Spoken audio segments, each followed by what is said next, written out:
Un encuentro con su palabra, porque secase la hierba, marchitase la flor, mas la palabra de Dios permanece para siempre.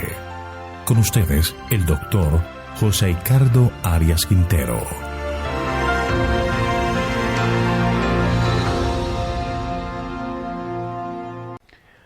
Hoy vamos a comenzar el estudio de un nuevo libro de la Biblia, el libro de Job. Para ello vamos a orar y pedir la dirección divina. Padre nuestro que estás en el cielo, Señor, venimos ante ti agradecidos por tu bondad y amor. Nos disponemos en este momento a comenzar el estudio del libro de Job. Te pedimos muy encarecidamente que tú seas nuestro maestro, acompañándonos y guiándonos para comprender adecuadamente tu palabra. Gracias, Señor, por escucharnos y concedernos tu bendición, pues lo pedimos en el nombre de Jesús. Amén. El libro que vamos a comenzar a estudiar lleva como título el nombre del personaje principal, Job. El libro de Job es un poema acerca de la experiencia humana y su autor es un profeta de Dios. El tiempo aproximado cuando se escribió el libro de Job es durante la permanencia de Moisés en Madián. Job pudo haber sido contemporáneo de Moisés.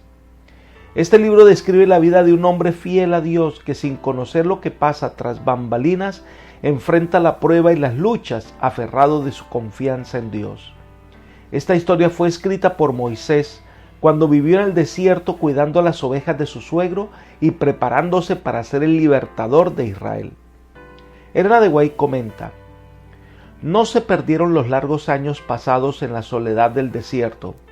Moisés no solo estaba ganando una preparación para la gran obra que estaba delante de él, sino que durante ese tiempo, bajo la inspiración del Espíritu Santo, escribió el libro del Génesis y también el libro de Job, libro que leería con el más profundo interés el pueblo de Dios hasta el fin del tiempo. Esto está en Signs of the Times, 19 de febrero del año 1880. Así que nosotros deducimos por la evidencia bíblica, más por la evidencia de lo que ha escrito la señora Elena de White, que Moisés es el autor del libro de Job. El escenario del libro de Job es propio del desierto de Arabia. Por extraño que parezca, Job parece que no se crió en un ambiente israelita. Recordemos que habían adoradores de Dios fuera de los confines habitados por los descendientes de Abraham. El ambiente no es político, militar ni eclesiástico. Más bien, Job surge en un marco doméstico propio de su época. Era un acaudalado terrateniente, honrado y amado por sus compatriotas. No se lo puede identificar con ninguna dinastía o clan dominante.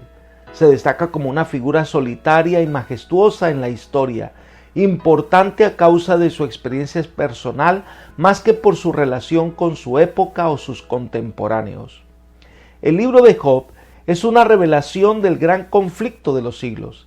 Revela las intenciones del enemigo de Dios, nos muestra quién verdaderamente es el responsable del dolor y el sufrimiento que le acontece a los hijos de Dios y que aparentemente no hay explicación.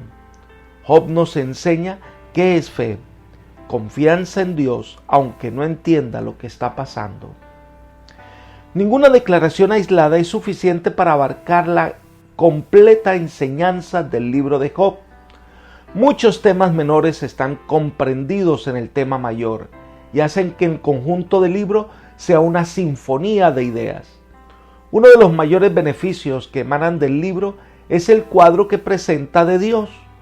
Nunca se han presentado en forma más elocuente la gloria y la profundidad de Dios, a no ser en la persona de Jesucristo mismo. Satanás trata de impugnar a Dios. Las circunstancias tientan a Job para que dude del amor de Dios. Los amigos interpretan mal a Dios. Sin embargo, al final, Dios se revela en forma tan magnífica que Job dice: ahora mis ojos te ven. Es significativo que, aún en las profundidades de su dolor, Job se lamenta más por lo que parece haber perdido a Dios que por la pérdida de sus propiedades y su familia.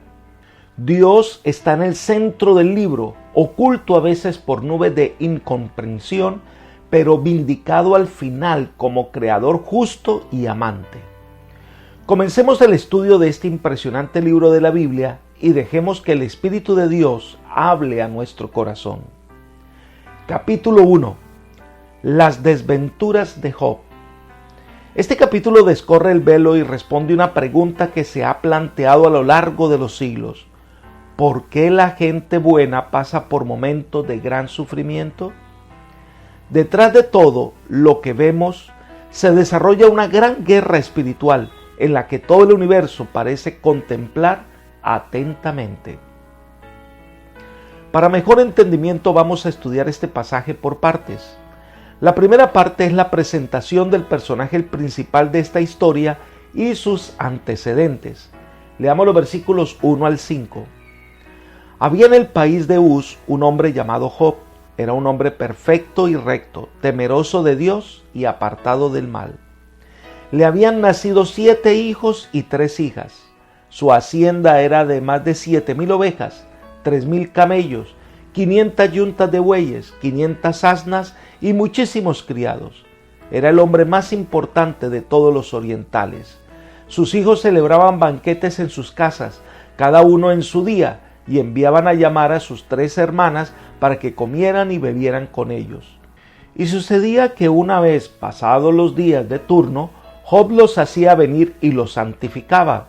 Se levantaba de mañana y ofrecía holocaustos conforme al número de todos ellos, porque decía Job: quizá habrán pecado mis hijos y habrán blasfemado contra Dios en sus corazones. Esto mismo hacía cada vez.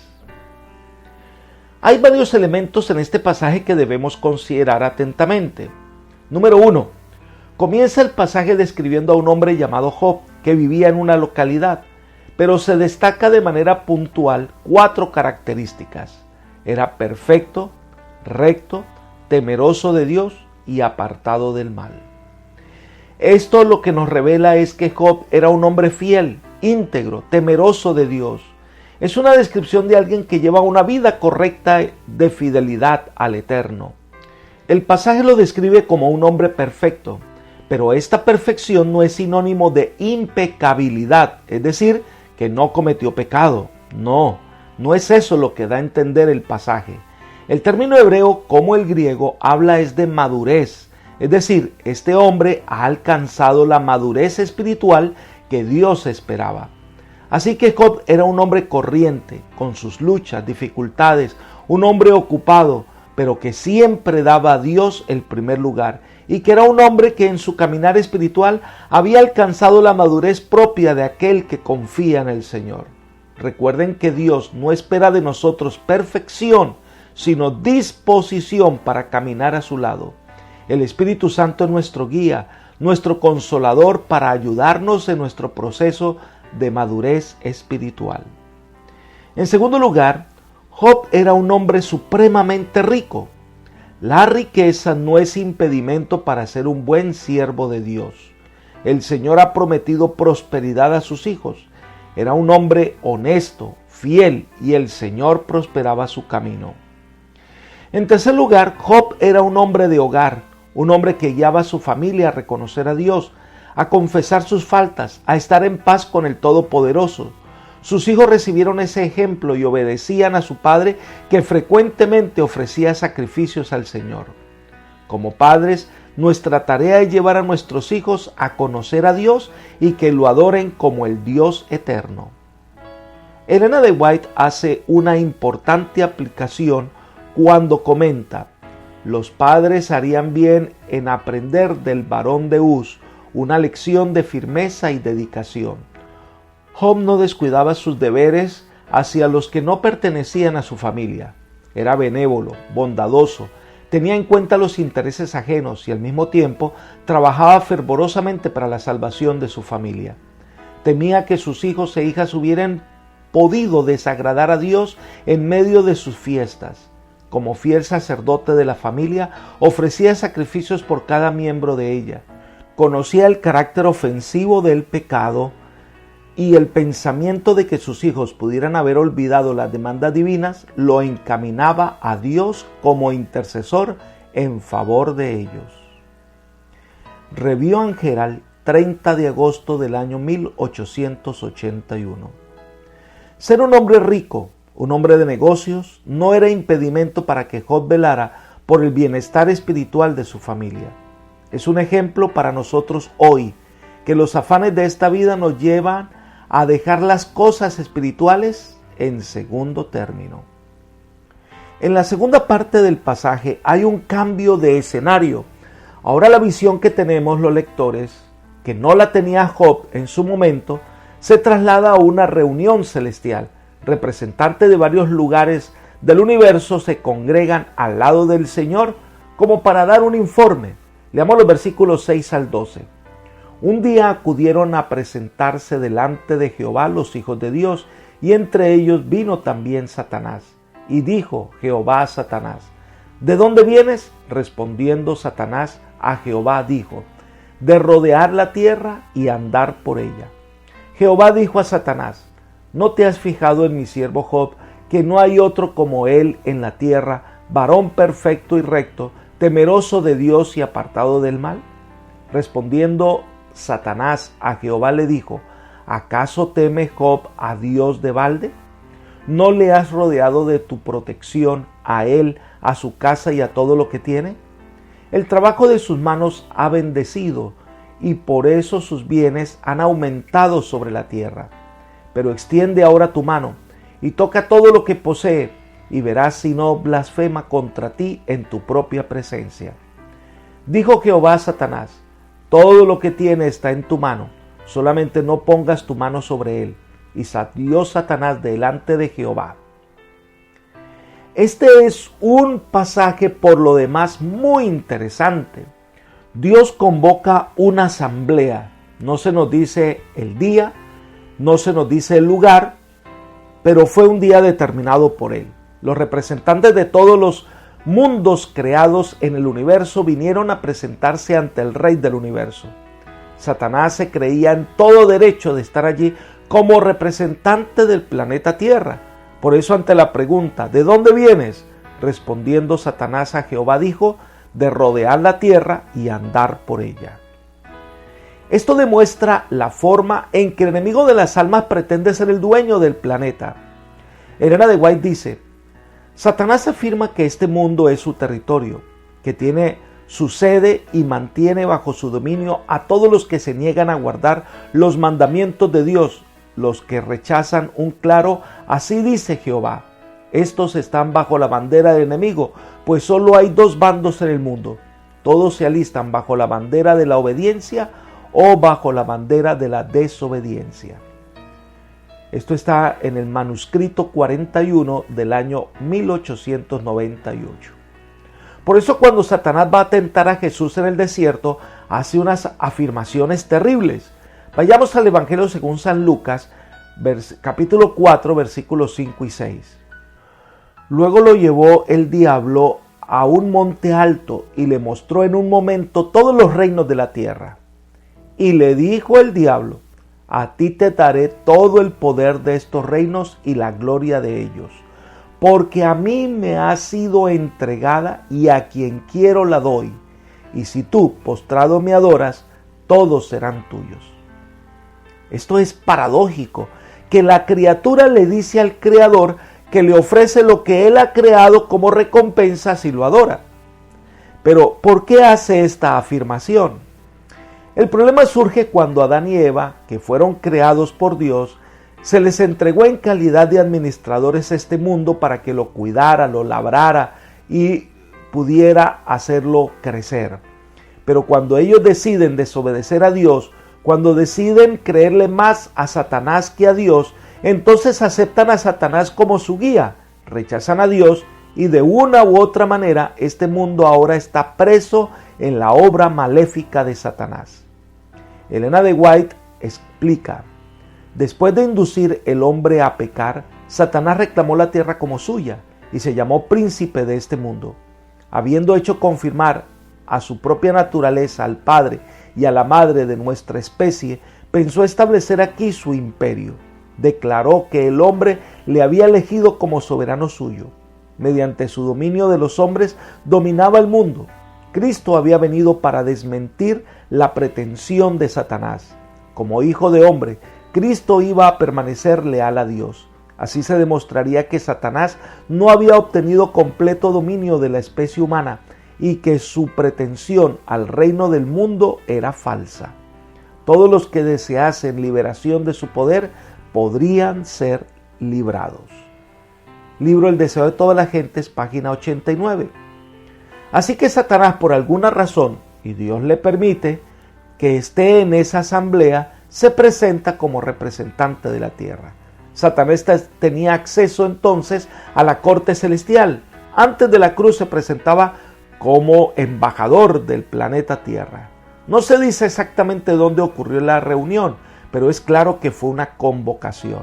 Al parecer fue después de la caída del hombre, porque Satanás se siente con el derecho de venir ante Dios como representante de la tierra. Recordemos por otra parte que el nombre de Satanás significa adversario, acusador de los hermanos. Cuando es interrogado por parte de Dios, él dice que estaba andando por la tierra. Recordemos que él es el león rugiente que anda buscando a quien devorar. Y Dios resalta ante los presentes la vida de un hombre como Job, que desmentía la acusación de Satanás que los hombres no pueden ser fiel a Dios, no pueden obedecer los mandamientos de Dios. Pero la obra de Satanás, que es la de sembrar dudas acerca de la razón por la cual Job es un hombre fiel, esa es la obra principal de Satanás, sembrar dudas acerca del carácter de Dios, de su obra, y esas dudas sembradas es la oportunidad para hacer su obra maligna. Un consejo especial: no permitamos que Satanás siembre dudas en nuestra mente acerca de Dios y de su carácter. Lo que pasó en ese momento fue que Satanás cuestionó la justicia de Dios. Él le dice: nadie puede ser fiel a Dios, es la acusación de Satanás. Job aparenta ser fiel porque tú lo rodeas de riquezas y comodidades, pero quítale todo lo que tienes y verás que te maldice. Debemos aclarar algo importante. Dios no necesita tentar a nadie. Dios lo sabe todo. Lo otro que tenemos que considerar es que esta duda se planteó ante los seres del universo. Dios está siendo juzgado. Entonces, debido a que se ha planteado la idea de que Job es fiel porque Dios de una u otra manera lo favorece con riquezas, entonces Dios, que conoce a Job, conoce su sinceridad, su integridad, va a mostrarle al universo que sí se puede ser fiel a Dios en la abundancia y en la escasez. Que Job es un hombre recto y que Satanás está equivocado. Así que Dios le permite a Satanás atacar a Job, pero con restricciones. Él le dice: todo lo que tienes está en su mano, solamente no pongas tu mano sobre él. En esto se manifiesta la misericordia de Dios. Nadie será tentado más de lo que pueda soportar, porque Dios lo observa todo. Demuestra también los límites que Dios le pone a Satanás, y también Satanás no podrá tocarnos sin el permiso de Dios. Un aspecto interesante de la narración es la obra de Satanás. Él es el causante de los males de Job, y es algo que debemos llegar a entender en el estudio de este impresionante libro de la Biblia. Sigamos leyendo el capítulo 1 de Job, los versículos 13 al 19. Un día aconteció que sus hijos e hijas comían y bebían vino en casa de su hermano, el primogénito. Y vino un mensajero a Job y le dijo: estaban arando los bueyes y las asnas pacían cerca de ellos. De pronto nos asaltaron los sabeos y se los llevaron y mataron a los criados a filo de espada. Solamente escapé yo para darte la noticia. Aún estaba hablando cuando vino otro que dijo: fuego de Dios cayó del cielo y quemó a ovejas y a pastores, y los consumió. Solamente escapé yo para darte la noticia. Aún estaba este hablando cuando vino otro que dijo: 3 escuadrones de caldeos arremetieron contra los camellos y se los llevaron y mataron a los criados a filo de espada. Solamente escapé yo para darte la noticia.